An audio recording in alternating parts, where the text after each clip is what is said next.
নমস্কার বন্ধুরা, আজকে আমি বানাবো কাঁচা আমের কাসুন্দি সস। একদম দোকানের মতো কাসুন্দি সস আমরা বাড়িতেই কিভাবে বানাবো আজকে সেটাই আপনাদেরকে আমি বানিয়ে দেখাবো।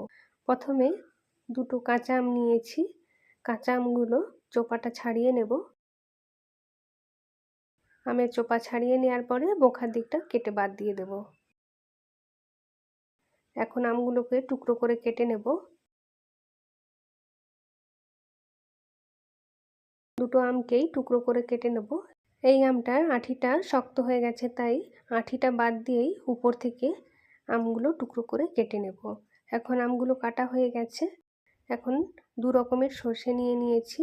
এখানে 3 চামচ সাদা সর্ষে নিয়েছি আর 3 চামচ কালো সর্ষে নিয়েছি। এটাকে একসাথে গুঁড়িয়ে নেব। তারপরে এর মধ্যে দিয়ে দেব 4-5টা কাঁচা লঙ্কা। আপনারা আপনাদের প্রয়োজন মতো ঝালটা দিতে পারেন। আর এখন এর মধ্যে টুকরো করে রাখা আমগুলোও দিয়ে দেব আর একসাথে বেটে নেব। এখন এর মধ্যে দিয়ে দেব 4-5 চামচ ভিনিগার। ভিনিগারটা দিয়ে ভালো করে মিহি করে বেটে নেব। যেহেতু এর মধ্যে জল দেব না, তাই ভিনিগারটা দিয়ে মিহি করে এটাকে বেটে নিয়েছি। এখন একটা পাত্রের মধ্যে এটা নামিয়ে নেব। এখন দিয়ে দেব পরিমাণ মতো নুন আর হাফ চামচ মতো হলুদ গুঁড়ো, আর দিয়ে দেব 5 থেকে 6 চামচ সর্ষের তেল। ভালো করে মিশিয়ে নেব।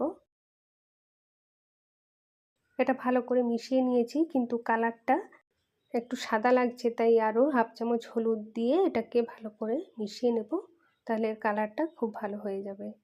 আর নুনটা একটু চেখে নিয়ে, নুনটাও কম আছে তাই নুনও দিয়ে দিলাম। আর দিয়ে দিলাম 5 থেকে 6 চামচ ভিনিগার। ভিনিগারটা দিয়ে ভালো করে মিশিয়ে নেব। তাহলে কাসুন্দিটা অনেকটা তরল হয়ে যাবে। আর যে সসের বোতলের মধ্যে এটাকে আমি রাখবো সেটার মধ্যে ভরতেও সুবিধে হবে, আর সস একটু পাতলাই হয়। এভাবেই আপনারা বানিয়ে নেবেন। এটা একটা সসের বোতলের মধ্যে ভরে নিয়েছি। এখন এটা ঢাকনা দিয়ে টাইট করে রেখে দেব। আর বাদবাকি যে কাসুন্দিটা রয়ে গেছে সেটাও একটা সসের বোতলের মধ্যে নিয়ে নেব। এভাবে আপনারা বানিয়ে নেবেন। আর যে কোনো সসের বোতল বা যে কোনো বোতলে এটা রাখলেই হবে।